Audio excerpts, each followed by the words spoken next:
Elle est photographe. Danielle, c'est un plaisir de t'avoir avec nous. Bonsoir. Merci d'être venue. Et peut-être qu'on pourrait commencer par te présenter. Donc tu es photographe, étudiante en photographie? Étudiante en photographie à l'Academy of Art Oui. à San Francisco. Et qu'est-ce que tu comptes accomplir ici? Un Bachelor of Fine Art, finir mon éducation ici. Et qu'est-ce que je compte accomplir? Est-ce que dans quel domaine de photographie est-ce que tu penses pouvoir travailler? Photojournalisme, être documentaire. Ah d'accord. En photographie. Et représenter peut-être plusieurs personnalités? Non, pas vraiment. Simplement, j'ai toujours voulu, quand j'étais petite, changer le monde. Oui. Et je pense qu'à travers la photographie, on peut montrer l'angle que tu veux voir. Voilà, et montrer d'autres choses et faire en sorte, en quelque sorte, d'éduquer les gens, d'éduquer le public. Comme ça, ils peuvent percevoir les choses comme tu les vois? Oui. D'accord. Est-ce que tu as déjà publié quelque chose? Publié, non, pas vraiment. J'ai travaillé pour des associations humanitaires. Oui. Une qui s'appelle Habitat for Humanity. Oui. Et ils construisent des maisons pour des familles pauvres. Donc je suis allée plusieurs fois plutôt photographier ce qu'ils font et documenter leur progrès. D'accord. Et c'est ça que tu voudrais montrer? Pas exactement. Si j'avais vraiment la possibilité de faire ce que je voulais, j'irais dans des pays étrangers et je montrerais. Parce que j'ai l'impression que en étant photographe, on a une mission. Et que cette mission, c'est de montrer ce qui se passe vraiment, parce que la plupart des gens ne savent pas vraiment ce qui se passe.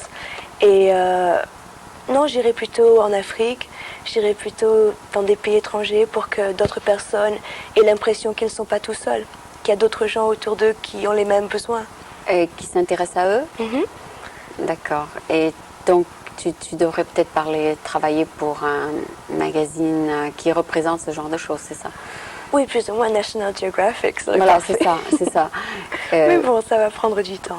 D'accord. Et est-ce que tu pourrais éventuellement, si tu as quelque chose de tout à fait différent de ce qu'on voit dans National Geographic, éventuellement peut-être ouvrir ta propre publication? Oui, ce serait fantastique. J'ai des amis d'ailleurs dans mon école qui comptent commencer un magazine. Qui s'appelle? Qui s'appellera, je ne sais pas encore, il n'est pas encore commencé. Et qui ont les mêmes idées que toi? Plus ou moins, parce que on a tous l'impression que notre génération, la génération 19-29 ans, est un peu perdue et qu'il est temps de faire quelque chose, de leur montrer quelque chose, de repartir sur des bases positives. D'accord. Et tu représenterais les populations? Notre génération, plus ou moins. Ici, aux États-Unis? Aux États-Unis, en France, partout au monde. Ah d'accord, de 19 à 29 ans. Pour le moment. Puis après, quand je vieillirai, on verra. Peut-être que vous êtes beaucoup représentés sur MTV et sur Rolling Stone, c'est ça? Oui, déjà, mais je pense VH1, non? Mais on est toujours la génération télé. On n'est pas vraiment la génération qui accomplit quoi que ce soit. Ah d'accord. Et c'est ce qu'on voudrait montrer. Est-ce que vous comptez faire ça ensemble ou c'est simplement... Ah oui, c'est un énorme projet. Mais bon, ça va se réaliser d'ici 2-3 ans. Ok, et à part ça, qu'est-ce que tu fais en plus? Qui as-tu représenté? À part ça, je suis principalement étudiante. À plein temps. Et donc, par exemple, les photos que tu as prises de moi représenteront dans ton, cours? Voilà, non, ça c'est complètement un autre projet. Oui. J'essaye pour mon projet personnel, de documenter les Français qui habitent aux États-Unis et du moins les rencontrer, de savoir les raisons qui les ont poussés à venir aux États-Unis. Et parce que ça m'a toujours fascinée, je suis arrivée dans ce pays de façon très bizarre, donc je me disais, la plupart des autres personnes qui sont arrivées ici sont probablement arrivées ici de façon bizarre et j'étais curieuse. Donc tu continues ça pour personnellement, tu fais ça pour toi? Oui, c'est pour moi et peut-être à la fin, qui sait, un livre. Oui, peut-être que tu pourras tout mettre ensemble, c'est ça? Qui as-tu représenté jusqu'à présent? J'ai représenté 2 au pair qui sont sur la East Bay et j'ai fait des photos de Camille, il est ingénieur à San Francisco. Et sinon, j'ai rencontré quelques gens, mais je n'ai pas encore pris leurs photos. Donc D'accord. c'est tout un processus. Par exemple, tu m'as rencontré dans la rue, maintenant tu me vois sur scène. Tu vois que j'ai deux images, Complètement. différentes. Donc tu vas peut-être prendre l'autre moi. L'autre partie, bien sûr. Ah d'accord, comme ça tu montreras mes deux personnalités. Oui. D'accord. Bon, je ne sais pas, qu'est-ce que tu pourrais nous dire? Enfin, ça fait 4 ans que tu étudies la photographie. Qu'est-ce que tu pourrais nous dire sur la photographie, enfin, après tant d'années de la faire? Voilà. J'ai l'impression que j'ai tellement d'années à apprendre. Oui. Quand j'ai commencé ça, je me suis toujours dit que si je suis photographe à 60 ans, ce sera déjà quelque chose. Je pense que c'est tout un processus d'éducation, de... Donc après 4 ans, tu n'auras pas fini, tu continueras à Ah, c'est l'apprendre. que le début, tout ça, c'est que le début. Ok, et en 4 ans, est-ce que tu peux te considérer professionnelle ou pas encore? Pas encore. Je pense pas que j'ai ce qu'ils appellent ici le courage nécessaire pour me dire photographe pour le moment. Mais je pense que je suis autant capable que n'importe qui d'autre. C'est simplement, c'est un autre niveau, c'est au niveau personnel. Est-ce que je suis capable de le faire ou pas? Travailler peut-être pour un magazine, tu sais pas si tu peux. Si, je pourrais, mais je pense que... La qualité de tes photos est professionnelle? Ah oui, complètement. Ah, d'accord. C'est ce que mon école pousse en principal. Je pense que même la plupart des gens dans mon école sont beaucoup plus talentés, ont beaucoup plus de talent que les photographes certains professionnels? photographes professionnels. D'accord. Mais Donc étant c'est une question donc d'expérience. d'expérience et de trouver l'emploi, c'est ça? Voilà. Et ça, c'est la partie la plus dure. Ok. Et combien de temps tu penses est-ce qu'une personne doit prendre des photos avant de pouvoir dire je suis maintenant professionnelle? Oh, je pense pas qu'il y a un temps nécessaire. Parce qu'on vous donne 4 ans, n'est-ce pas, à l'école? À l'école, c'est que 4 ans, mais je pense que c'est surtout une initiation à la photographie. Et je pense qu'être photographe, c'est comme être un peintre. Ça prend beaucoup de temps pour développer un style, pour développer beaucoup de savoir. D'accord. Et non, mais pour les techniques professionnelles? Oh, la technique, bien sûr, bien La sûr. technique Quand professionnelle, je sors... ça prend après 2 ans? Ah oui, très vite. Donc le Très reste, vite. c'est plutôt un Le reste, raffinement? Le reste, c'est plus ou moins du style et travailler beaucoup à... Ben, parle-nous de ton style peut-être. Oh, mon style. Est-ce que c'est surtout blanc et noir? Noir et blanc. Noir et blanc plutôt, oui. Noir et blanc. Je préfère faire la photo en noir et blanc et tout développer moi-même. Et je préfère faire des photos de gens parce que pendant une très longue période, j'avais un petit peu peur de faire des photos de gens. Tu prenais surtout des paysages? Puis surtout des paysages, surtout des bâtiments. Et ça fait depuis 1 an que... Tu prends des gens. Et ça te plaît? Ah oui, au début c'était très très effrayant parce qu'il y a beaucoup de préjugés par rapport à la photo. Les gens ont très peur quand on prend leurs photos. Et maintenant ça va beaucoup mieux. Je pense que je suis arrivée à être très confidente par rapport à moi-même et donc ça se sent dans mes photographes. Tu as essayé Portrait Studio? Non.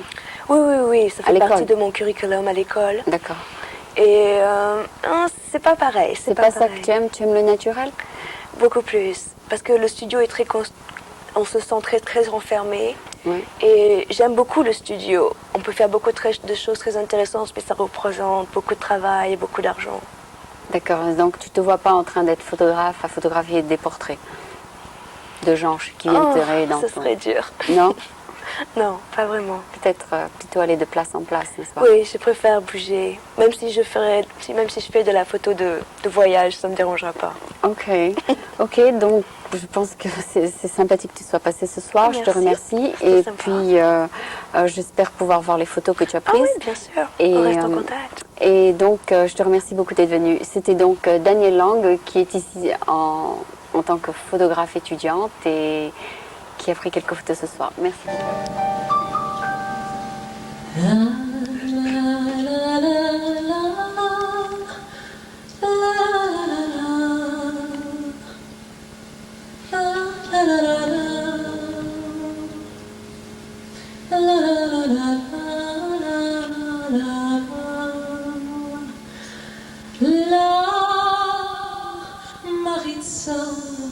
C'est ma rivière, comme la Seine et la tienne,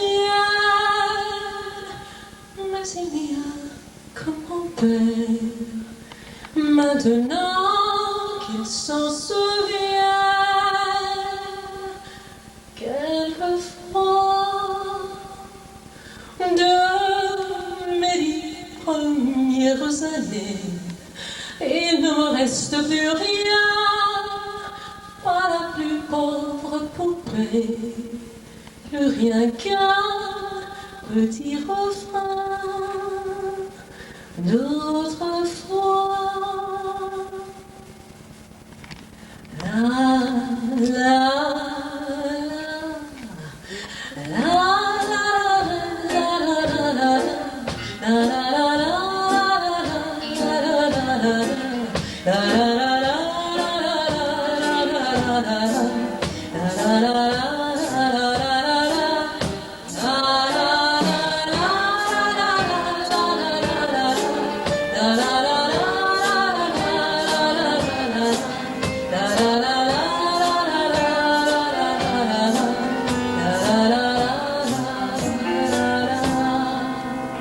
tous les oiseaux de ma rivière nous chantaient la liberté. Moi je ne comprenais guère, mais mon père, lui savait. Écoutez, quand l'horizon s'était trop noir, tous les oiseaux sont partis sur le chemin de l'espoir. Et nous, on les a suivis à Paris. La, la, la.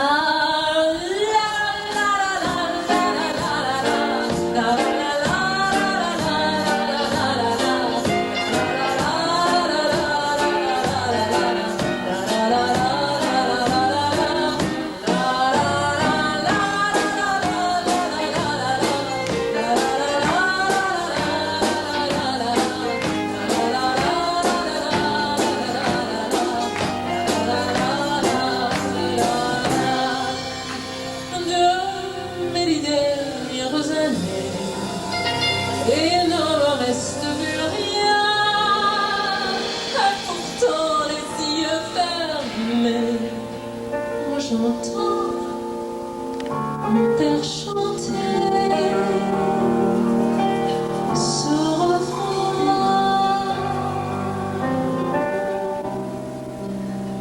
La, la,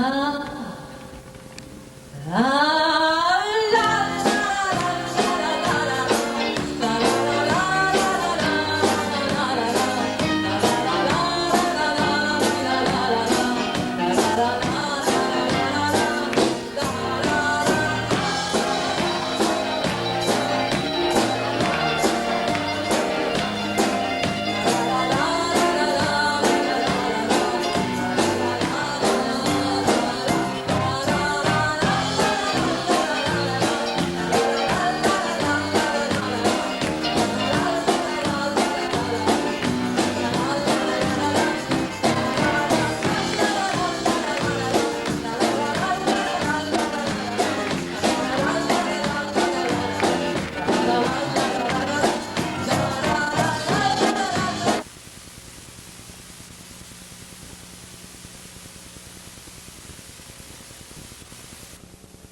Elle,